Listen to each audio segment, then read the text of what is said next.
Okay, our next topic is catchphrases of cartoon superheroes and Jedi. It applies to resilience and psychiatric for children, philosophical and theological approaches for chaplaincy. We've got Sebastian Farlardeau, PhD candidate and researcher at the University of Montreal. He's chaplain at Franciscan Children's Hospital in Brighton, Massachusetts. He's an instructor at Hellenic College, Holy Cross Greek Orthodox School of Theology in Brookline, Mass. Welcome.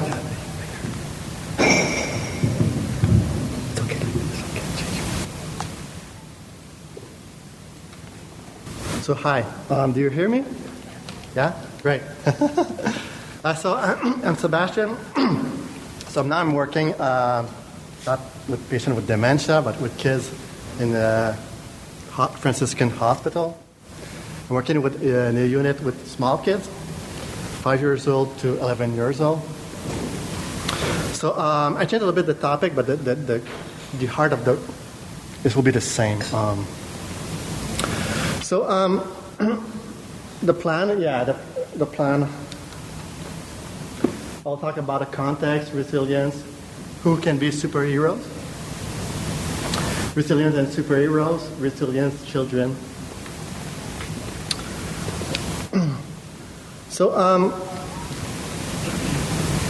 It's from observation. I was aware that the kids was using catchphrases.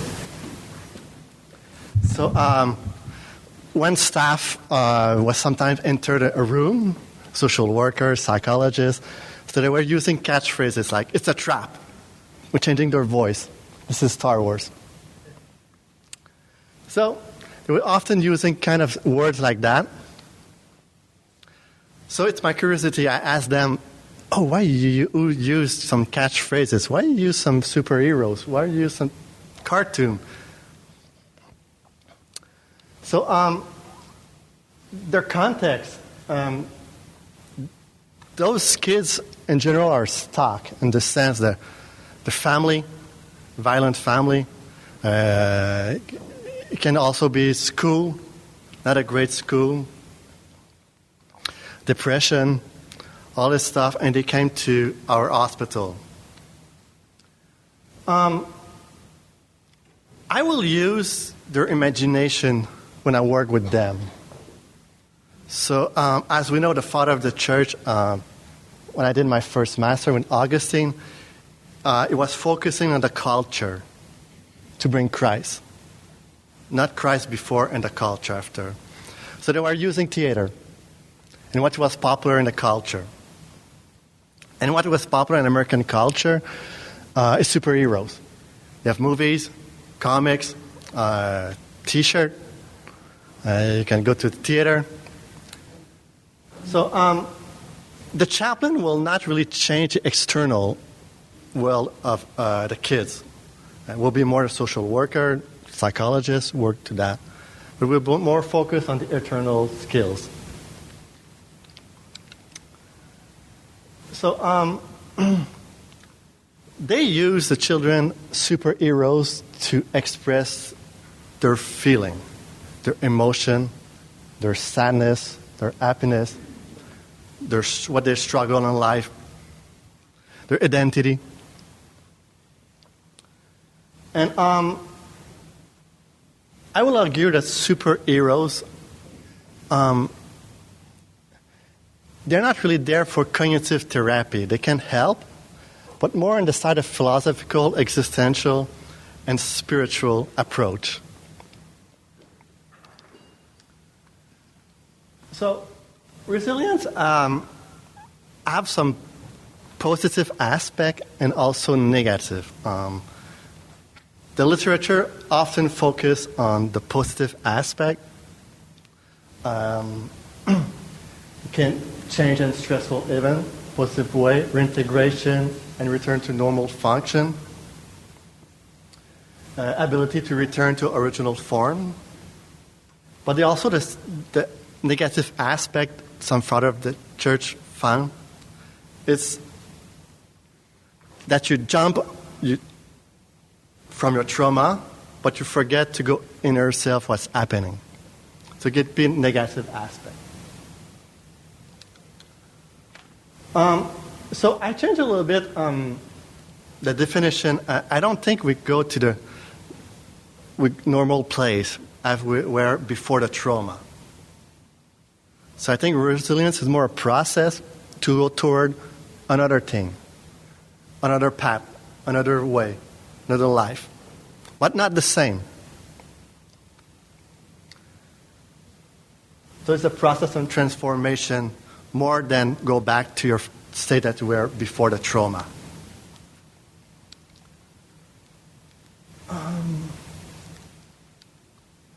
So I question, superhero or not? Yes? It makes sense. Superhero? Sure. Spider-Man? Makes sense. Oh. Yeah. Star Wars? I like that. The Tick.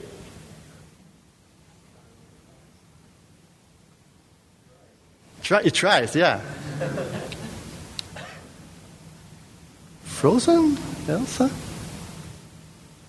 Huh. Oh.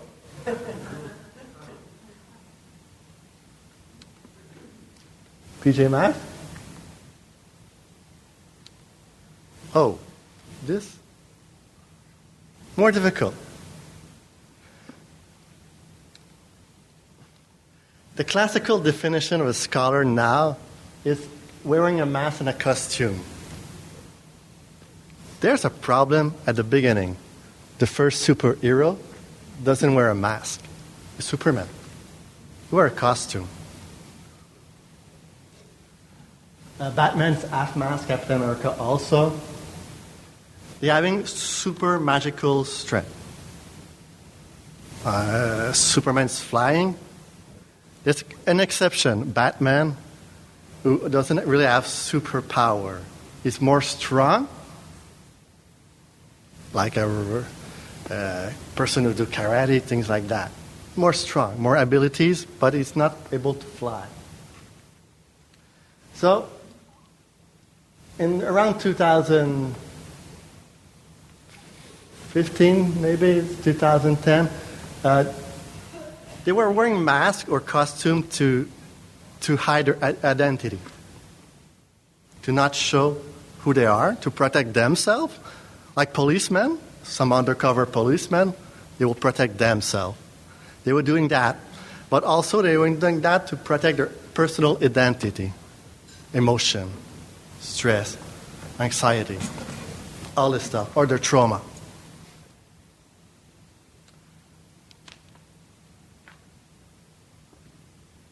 Are superhero resilient? So we have Superman. He's from Krypton, another planet. Immigrant. Orphan.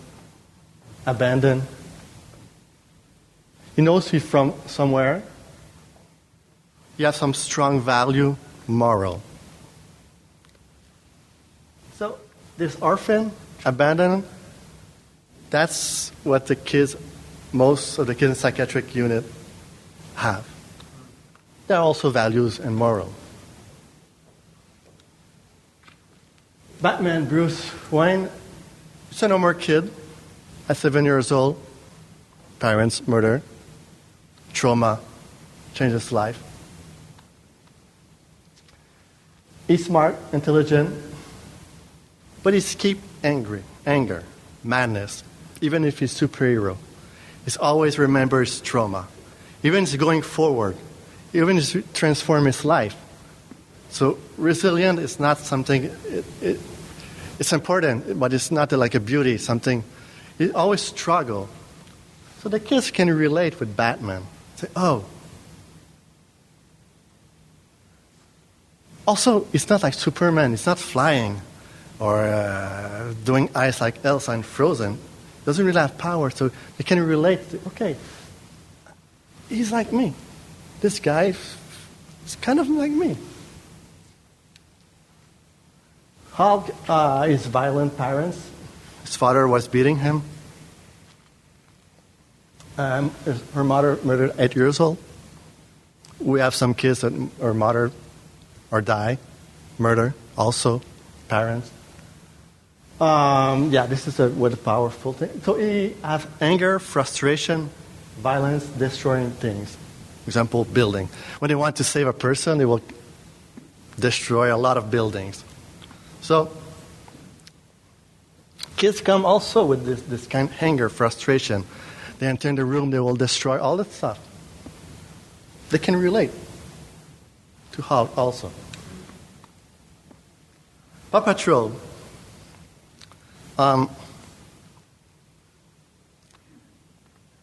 What is really interesting with Paw Patrol, they are stable.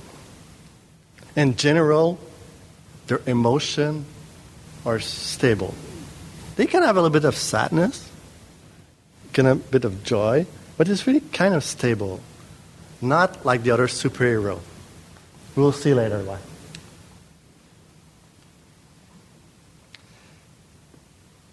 These are the questions both of the superheroes, but also the questions that the kids ask when in the unit. Who am I? I'm bipolar? Anxiety? Or it's a part of me? Who will love me?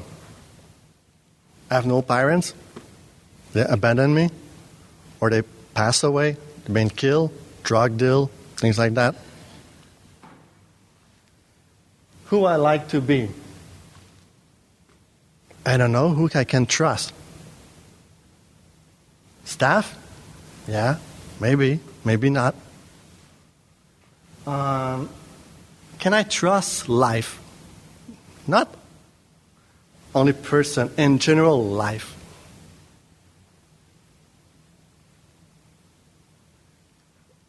I ask question. Could be to God or to person. What's life? Why I'm there? So this kind of existential question that the kids and the superhero and the cartoon, comics book, they will ask also. So as a chaplain, I try to of course, to bring them, of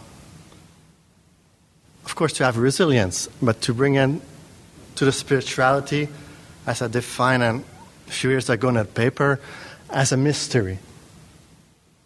Mystery of life, going for the mystery of life, toward life. But keeping track of the trauma. Mystery of life is hope, joy, possibility. We're all together, helping people. How to use superheroes in chaplaincy. It will depend on the trauma. Of course, if the kids like superheroes, but in general, they really like this stuff. So it will depend. I will not use Hulk because it will destroy all the things.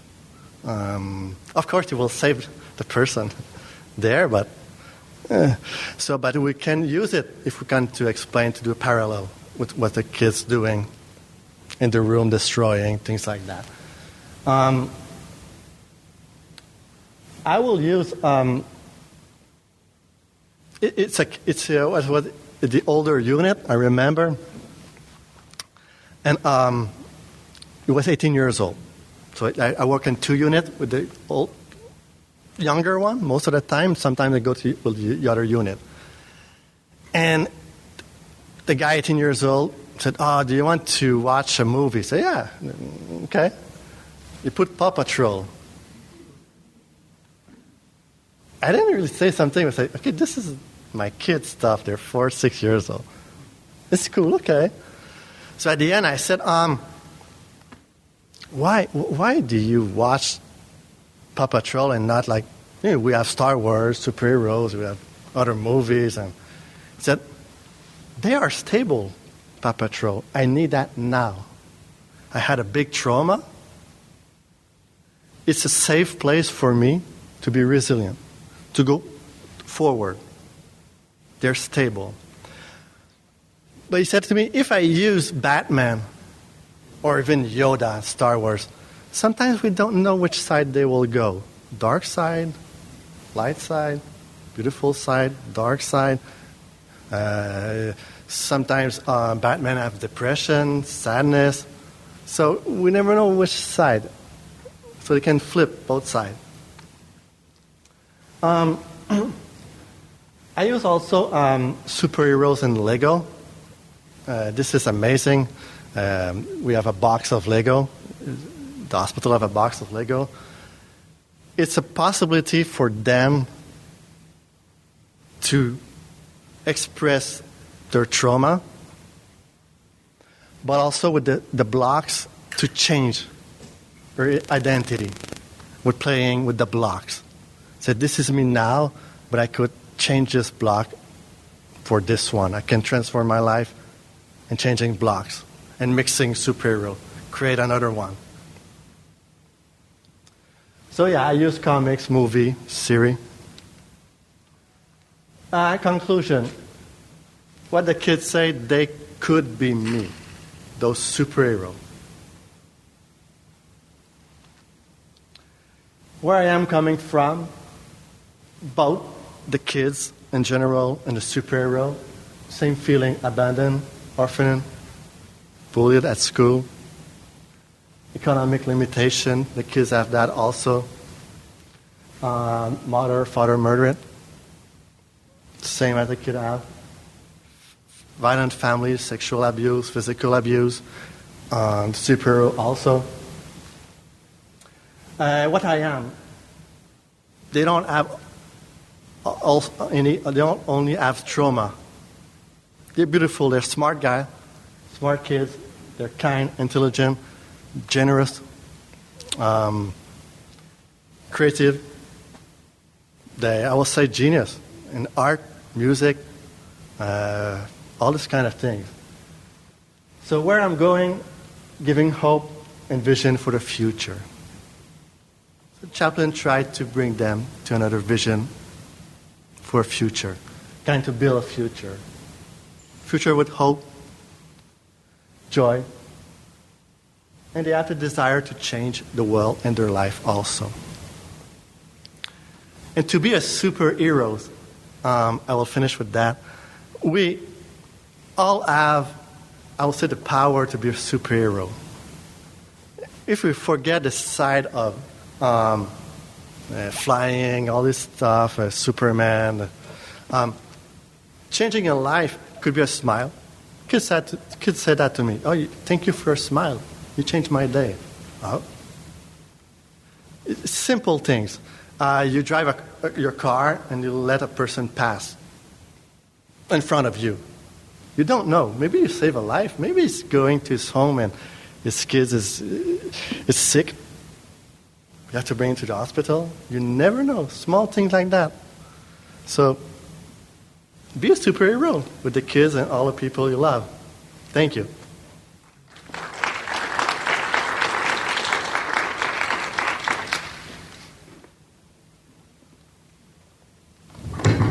Thank you so much for a very creative and interesting presentation. Any questions from?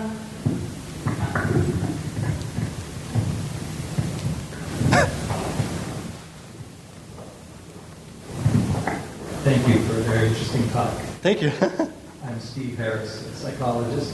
Thank you. I was wondering if you could provide any maybe examples or maybe how you approach fostering the children's curiosity about,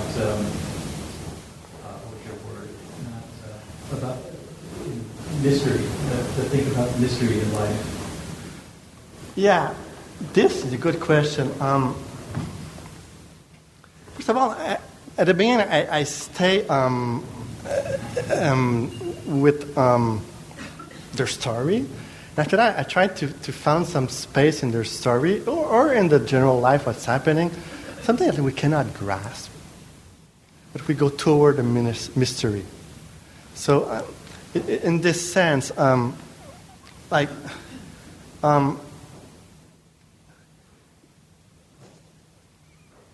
So what the mystery for me is opening in life. I describe like that. So not to be stuck. So it's why often I don't use the word God as a concept. Can be opening also, but I use the word mystery to open the life of the kids to other possibility in life. Yeah.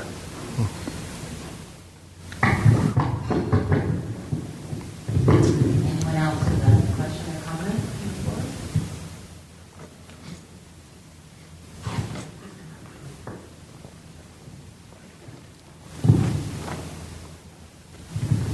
I'm wondering if you may use in any way of the stories of the saints to parallel the superheroes. If you thought about it. That's a good question because the saint or the Bible, God or Jesus or things. Marcus, like doing supernatural things. Marcus fighting. No, so it's a good question. There's a few one who are the religious or they're going to church, and most of them that I saw, they're going to a strict church. So their imagination is really stuck, and they don't have a good perception of the Bible or God or Christ. So to approach with them, it's more difficult to there's a parents that will go back to their home. What will happen with the parents in their home? So I'm careful with that. I will say that I will talk to them in God's love, but I will not put pressure to kind of destroy their theology or change it or. So I will focus more with if they like superhero, to superhero that they can have creativity, opening, and I hope in the future they will go back to another theology, open like Orthodoxy or some Catholics, things like that, or maybe Protestant, but more open than a strict church. So I think they have more liberty with using a superhero at this moment of their life. Maybe in the future, yes. So. Thank you again for the presentation. This is very interesting. And forgive me if I'm in part asking you to repeat yourself, but two questions. How do you engage your kids in this sort of resilient conversation with the superheroes? And second question is, because the Star Wars probably didn't necessarily get to, I try to bring up Star Wars a lot and Yoda with mindfulness and mindfulness, and a lot of the kids I'm working with, Star Wars is kind of old, and they're over it. But I just wondered if you had any tips in that regard. So, the first one is how to engage the kids with resilience. Okay, so example. So I'm a kind of it's kind of, I don't know if it's lucky or chance. When I enter the room, it's a playroom. So it's more easy. I don't bring some figurines or cartoon or things, Legos. They are in the playroom. So it's kind of how I engage them. I will go play with them. I will play with superheroes, with Barbies, with this kind of stuff. And this is how we relate, talk, they share to me, and I'm working resilience with them. Yeah. The other one was with Star Wars? Yoda? Yeah, Yoda is it's really interesting. The kids really like Yoda, of course, physically. Small, very powerful, wise, but also you have an existential, I will say, not issue, but questions. He always said, how often he said, Yoda, I use the Force, but how I use it is good, bad. It's not always sure of the impact in life on or not. And kids, when they're becoming more resilient and they found more beautiful things, I will say they are sometimes, often, I will say more often, scared about the beauty. Oh, what's happening? I have new strength. How I use my force for doing beautiful things, nice things. So we can use Yoda, or there's a good example. The tick, the other one is Archer. So when he's aware about his power, he's scared. He's so scared. So, whoa, what's happening? I'm doing nice thing. I'm doing powerful, helping. Whoa. So, yeah, I use those kind of Yoda, and yeah.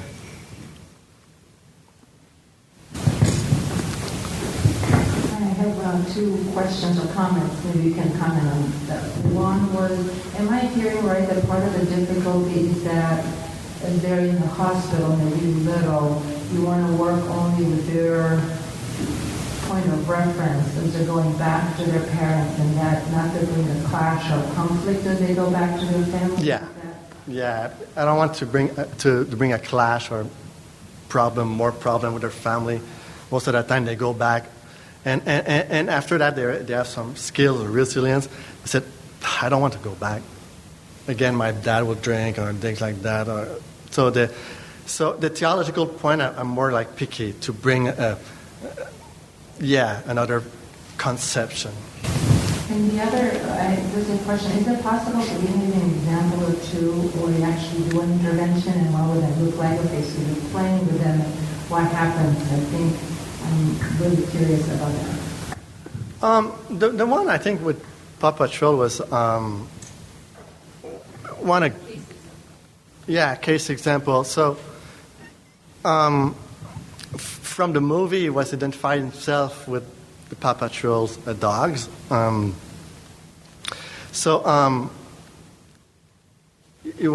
guy wanna kill himself. So to work with other kind of superheroes will be very more difficult. So I will not push him to explain now the trauma is entering the hospital to go forward resilience. But I will stay with the kind of said Paw Patrol to stabilize his identity, his strength. So you can use the character of Paw Patrol for that. Well, thank you again. Thank you. It's really very engaging.